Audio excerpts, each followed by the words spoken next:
yes, I will be celebrating the upcoming release of Monster Hunter World by doing some reviews on the Monster Hunter games that I have played, starting things off with the original Monster Hunter for the PlayStation 2. Now before we get too far, let's first understand a little backstory to the origins of the series. It all begins with Capcom wanting to make games to take advantage of the PlayStation 2's network capabilities. 3 games were made: Resident Evil Outbreak, Automodalista, I think that's how you pronounce it, I don't know, and our game of focus, Monster Hunter. The thinking behind this was that one of the 3 games were bound to sell 1 million copies. A bit recklessly optimistic, but hey, both Monster Hunter and Resident Evil Outbreak managed to do just that, and thus Monster Hunter was on its way to becoming its own franchise. That's as much as I've learned about the series' history so far, but just by watching the promo trailer, which P.S. that's what you're watching right now, I can see that this was a bit of an ambitious project with some ideas that didn't even make it into the game, like pools of blood being near downed monsters. Though I do like how the trailer teases an elder dragon at the end. That's something you can still find in Monster Hunter trailers to this day. I was first exposed to Monster Hunter in middle school. A friend of mine played the game and would tell me about it while showing me notes he had made about item combinations. I was intrigued. Fighting monsters, combining items, and exploring locations sounded like a cool idea to me. So I found my own copy of the game and would play it for the next few years. The question I want to answer today is, how well has the game aged, and is it still worth going back to play?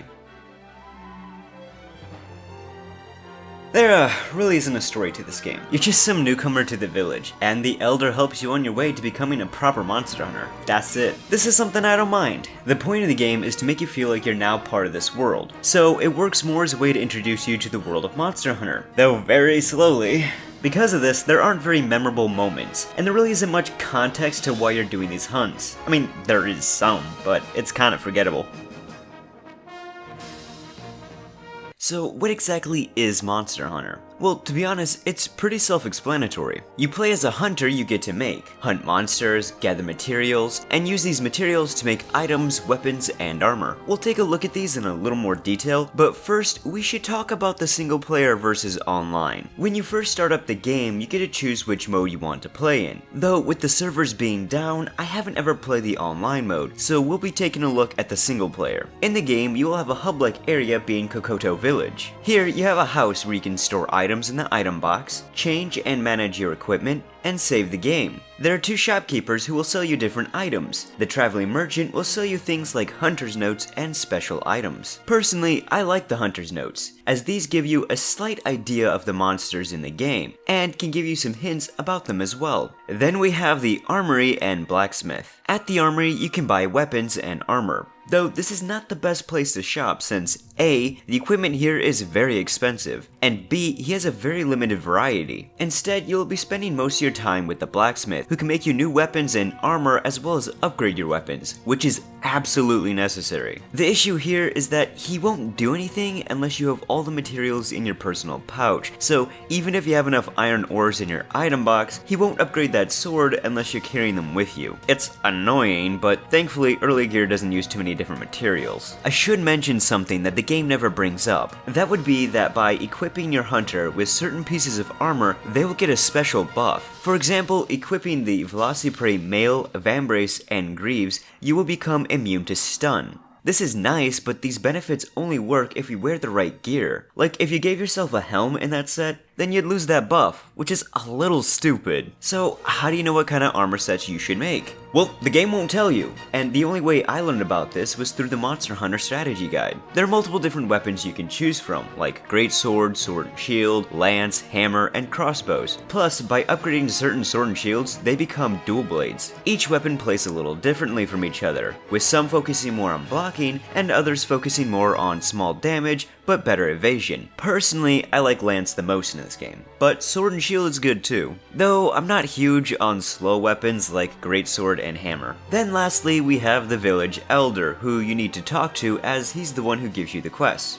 There are NPCs you can talk to as well, but they don't really do anything, so why don't we talk about the quests real quick. There are 3 different kinds of quests in this game: gather quests, hunting quests, and capture quests. Now, at the start of most quests, you will begin at the hunter's base, where you can rest up to heal yourself. There will be a blue box that will supply you with some extra items for the quests, like maps, and a red box where you can deliver gathered goods. This takes us to Gather Quest, which you will have to explore a map looking for materials, like special mushrooms or getting horns from Keldies. These quests are usually a bit more relaxed, so you want to use these to spend time gathering for extra materials, like stocking up on herbs, mining ores, just be sure to bring the pickaxes, and to do some fishing. Fishing is a bit annoying, and you'll need worms or any other bait to fish, but it's a good way to get some zenny, which is the game's currency, by selling the fish at the stores. Gathering materials is not just good for making weapons and armor, but also for making useful items like potions by combining blue mushrooms with herbs. You can only combine items you have in your pouch, so you want to be carrying a combo book since they can increase your success of combining items. Because of this, gather quests can be longer than they really need to, since you'll be spending time getting other stuff as well. Not to mention that there are some super fucking rare materials at the early moments of the game, like earth crystals,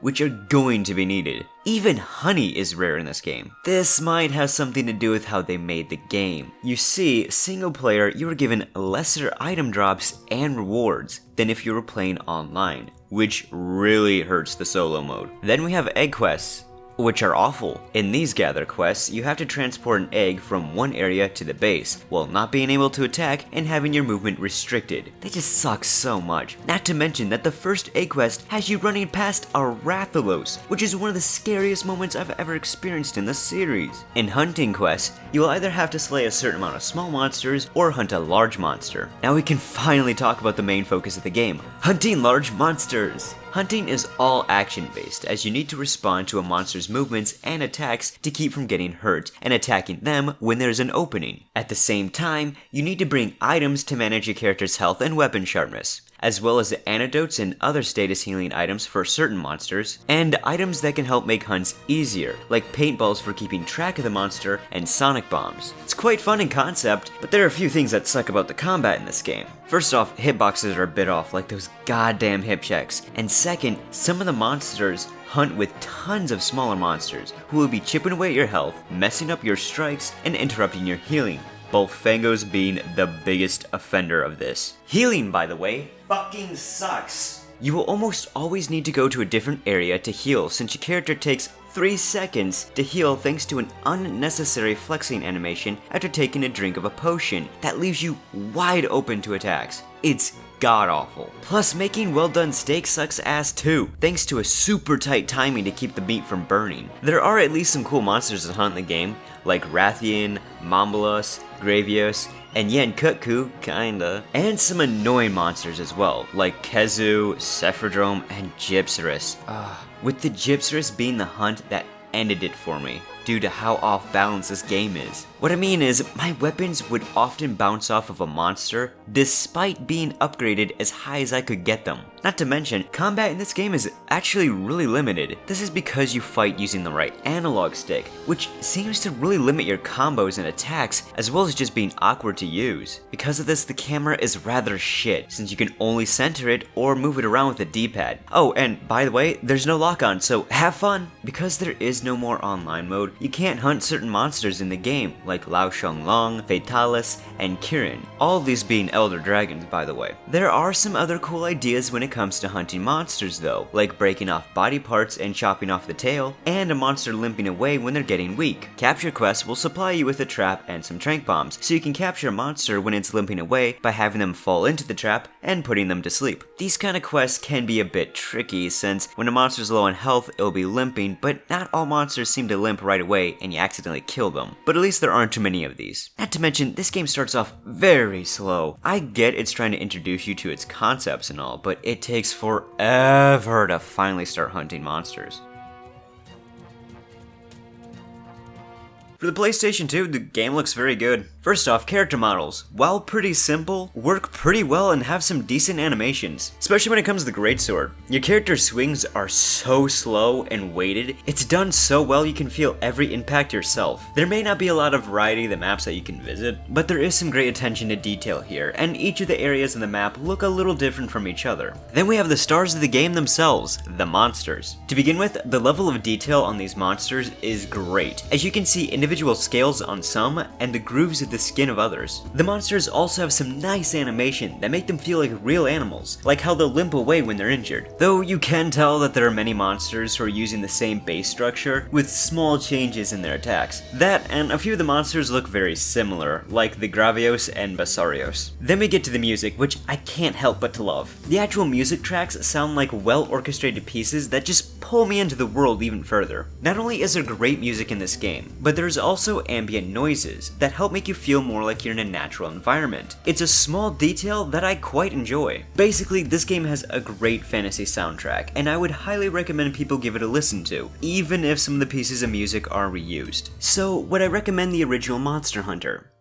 Sadly, no. While I might have some fond memories of this game, I can plainly see why I didn't get all that far. There are some intentional balancing issues with the single player. Grinding and gathering materials is very tedious. The small monsters are awful, and the camera fucking sucks. Even if you're a die-hard Monster Hunter fan, I still wouldn't recommend playing this game, since the single player is set up against you, and the online mode is no longer accessible. It's a rough start to the series to be sure. There are some fantastic ideas here though, like exploring an interesting fantasy world, fighting monsters, and making armor and weapons from them. It just wasn't well done in this game. I'm sure back in the day, this game was far more fun to play online with other people, since that's what it was primarily made for to begin with. But now, it's an aged origin story. With that being said, there was an enhanced version of the game released in Japan called Monster Hunter G that added a few things to make the single player experience and the game overall much more bearable. If you still want to experience the first generation of Monster Hunter, then playing the PSP enhanced port of Monster Hunter G called Monster Hunter Freedom is probably the best choice. I don't know this for sure since I've never played it, but from what research I've done, I stand by my last statement, in spite of the game's slow loading times and lower frame rate. Don't feel down though, as this is just the beginning of a journey to taking a look at the Monster Hunter series. I'm MCB the PS2 Gamer, and I'll see you guys next time.